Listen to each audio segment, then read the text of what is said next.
Argentina আজকে প্যারাগুয়ের বিপক্ষে world cup কোয়ালিফায়ার্সের ম্যাচটা অনেকটাই আনএক্সপেক্টেডভাবে 2-1 ব্যবধানে হেরে গেছে। 2016 পর আবার প্রথমবারের জন্য আজকে 2024-এ প্যারাগুয়ের কাছে হারলো তারা।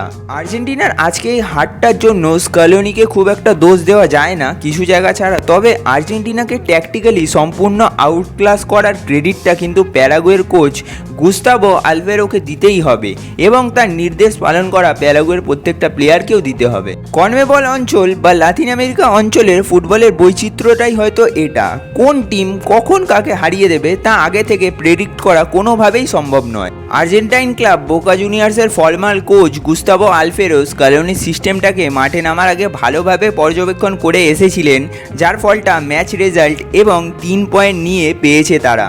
আর্জেন্টিনা অধিকাংশ গেম জুড়ে অনেকটা পজিশন রাখলেও এফেক্টিভ ফুটবলটা কিন্তু কম পজিশন রাখা প্যারাগুয়েই খেলেছে। এটা আপনি যদি খেলাটা দেখে থাকেন ভালো করেই জানবেন, আর যদি ম্যাচটা মিস করে থাকেন তাহলে স্ট্যাটিস্টিক্যালি বোঝাচ্ছি আপনার বুঝতে সুবিধা হবে। আর্জেন্টিনা পুরো ম্যাচটা জুড়ে প্রায় 77% বল পজিশন রেখেছে, অন্যদিকে প্যারাগুয়ে রেখেছিল মাত্র 23%। আর্জেন্টিনা টোটাল শট নিয়েছে 9টা, যার মধ্যে মাত্র একটা অন টার্গেট ছিল যেটা লাউটারো মার্টিনেজ গোল পায়।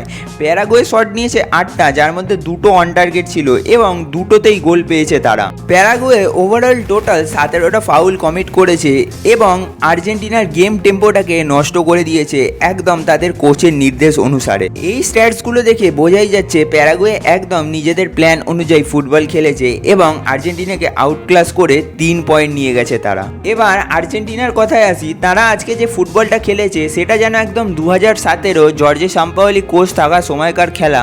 Back pass, zero effect, miss tackle, miss pass, man marking নেই, একদম ছন্ন ছাড়া, একদম প্যাথেটিক। লিওনেল স্কালোনিকে হয়তো এখান থেকেই নতুন কিছু শুরু করা উচিত। তার যে ফিলোসফিটা আছে সেটা হয়তো এখন লাতিন আমেরিকার বেশিরভাগ টিমই রিড করতে পারছে। রিসেন্টলি স্কালোনি একটা প্ল্যান খুব অ্যাপ্লাই করতেন, সেটা হলো সেকেন্ড হাফের শুরুতে রুটলেস অ্যাটাক করে একটা গোল তুলে নেওয়া, আর বেশিরভাগ ক্ষেত্রেই তিনি সফলও হতেন, কিন্তু সেই ট্যাকটিক্যালি সিস্টেমের পাল্টা কাউন্টার দিয়েছেন আর গুস্তাভো আলভেরো। সেকেন্ড হাফের শুরু থেকেই তিনি এমন অ্যাটাক করেছেন যার জবাব আর্জেন্টিনা ডিফেন্সের কাছে ছিল না।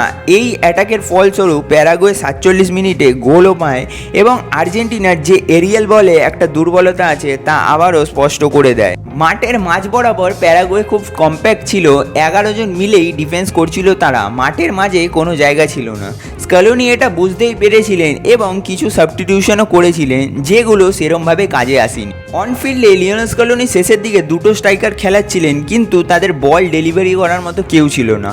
আমাদের লেফট ব্যাক নিকোলাস টেলিয়েলফিকো এবং রাইট ব্যাক নোয়েল মলিনা যে অফেন্সিভলি দুর্বল তা আমরা জানি, তাই স্কালোনি 2টো চেঞ্জও করেন, রাইট ব্যাকে মন্টিয়েল এবং লেফট উইঙ্গার হিসেবে আলেহান্দ্রো গার্নাচোকে মাঠে নামান, কিন্তু তারাও এফেক্টিভ কিছু করতে পারেনি। স্কালোনির নতুন করে কিছু ভাবা উচিত, এই লেফট ব্যাক এবং রাইট ব্যাক রোলটায় অফেন্সিভ কিছু অপশান খোঁজা উচিত যারা আরও ভার্সেটাইলিটি দেবে আর্জেন্টিনার সিস্টেমে।